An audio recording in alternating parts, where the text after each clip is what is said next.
Kahit kakaunti, at least may income. Hello mga mamshi sa Japan, good morning. Ako nga po pala si Mami Roxam, full housewife, may part-time job dito lang sa bahay. Yes po, sa mga oras po niyan, wag niyo na pong pansinin yung suot ko at yung itsura ko dyan. Dahil nasa bahay lang po ako ngayon at hindi po ako umalis. Si Bunso nga po pala ay hindi ko pinapasok today. Di bale si ate at si daddy ay nasa school at nasa trabaho. Sa mga oras nga po pala ay ginagawa ko tong naishoku ko o yung trabaho ko dito sa bahay. May mga nagtatanong po kasi sa akin kung saan at kung paano ko to nakuha. Kung napanood nyo po yung isang vlog ko, na-share ko na po ito. Di bale, itong trabaho ko po ay sinokay or inintroduce lang po ng isang kasama namin sa church. Dahil yung pinagtatrabahuan niya pong company ay meron po silang naishoku. Kaya naman po, nag-unagay po ako sa kanya kung pwede niya po akong ishokay doon. Pero kung naghahanap po kayo ng naishoku na katulad nito, sa pagkakaalam ko po ay pwede po kayong pumunta sa City Hall para tanungin kung meron pong naishoku na malapit sa inyo. At sa pagkakaalam ko rin po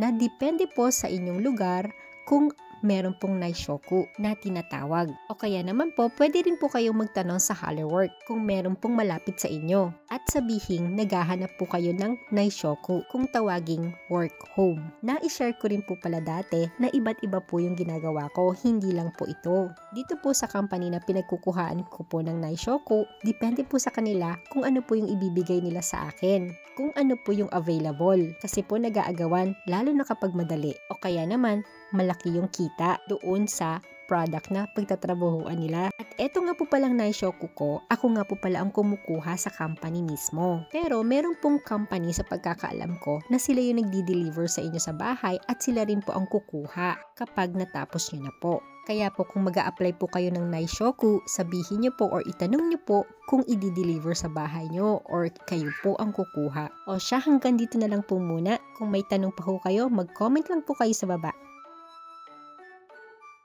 Alam natin sa sarili natin at kahit ako, ang pinakamalaking kalaban natin ay ang ating sariling pag-iisip. Ang matibay na pag-iisip at paniniwala sa Diyos ay nagsisilbing pundasyon para magpatuloy. Ibig sabihin nito ay kaya mong harapin ang kahit na anong hamon ng buhay mo dahil naniniwala ka na hindi ka nag-iisa at may Diyos na gagabay sa'yo. Kapag matibay ang pag-iisip mo, kaya mo mag-focus kahit maraming distraction. Hindi ka kaagad susuko sa mahirap na sitwasyon. Kapag matibay ang pag-iisip mo at paniniwala sa Kanya, nakakapag-decide ka rin ng maayos sa gitna ng pressure at kaya mo mag-handle ng mga failures at gamitin itong mga aral. It's all about mind over matter. Hindi lang tungkol sa kakayanan ng tagumpay. Tungkol ito sa kung gaano kalakas ang isip mo sa mga hamon. Kaya alagaan mo ang mindset mo and always connect to God. Dahil dito nagsisimula ang lahat. A strong mind brings a strong life and a strong faith creates a strong mind.